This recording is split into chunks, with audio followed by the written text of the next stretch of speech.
and welcome back to another Artifact Corner. Today we will be looking at two portraits in our collections. These portraits are of James Kent and his wife Elizabeth Bailey Kent. Both of the pieces are prints from original portraits. The original pieces were done in the late 1700s.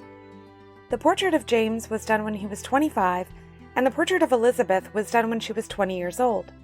Let's learn a bit more about James and Elizabeth Kent. James Kent was born in 1763 in the town of Fredericksburg in Duchess County, New York. His father, Moss Kent, was an attorney in Duchess County and also served at the Surrogates court for the state of New York for Rensselaer County. Not much is known about his very early life, but he followed in his father's footsteps and attended Yale for law. He graduated in 1781 and returned to New York. He was admitted to the New York State Bar in 1785 and began practicing law in Poughkeepsie, New York. In April of this same year, he also married Elizabeth Bailey. By all accounts, it was a very happy union, and the two were very devoted to each other. By 1793, James was having trouble supporting his growing family and moved them to New York City. He had been offered and accepted a position as a professor of law at Columbia University in Manhattan. He taught there for 5 years. His career really flourished when he was appointed to be a justice in the New York State Supreme Court in 1798.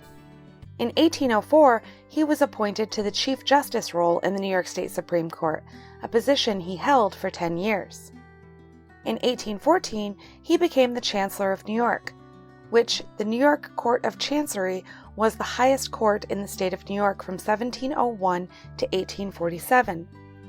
During this time, James and Elizabeth had 4 children, 3 of which survived to adulthood, named Elizabeth, Mary, and William Kent. According to Amelia Kessler in the paper Our Inquisitorial Tradition, Equity Procedure, Due Process, and the Search for an Alternative to the Adversarial, as Chancellor, Kent inspired the development of modern American discovery by allowing masters to actively examine witnesses during depositions, rather than following the old English procedure of merely reading static interrogatories. And he allowed parties and counsel to be present for depositions. These innovations led to the modern deposition by oral examination.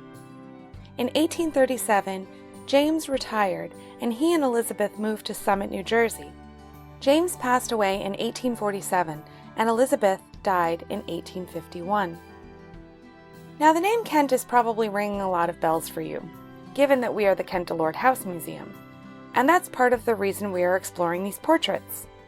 Why are we named the Kent Delord House Museum? What did James Kent have to do with our house? Well, the property was owned initially by Elizabeth Bailey Kent and James Kent. In 1810, Henry Delord and his wife Betsy purchased the property from them.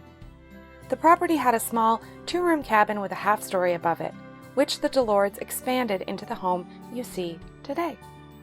When the last member of our family passed away, it was eventually decided that the home would be turned into a museum. At the time, in the 1930s, how many people knew the Delord name versus how many people knew the Kent name? Well, since James Kent had served as the Chief Justice for the New York State Supreme Court, his name was very recognizable. Hence, we became the Kent Delord House Museum. Both of these prints are in good condition, with very little fading or discoloration, and we are so lucky to have them in our collections. Thanks so much for stopping by.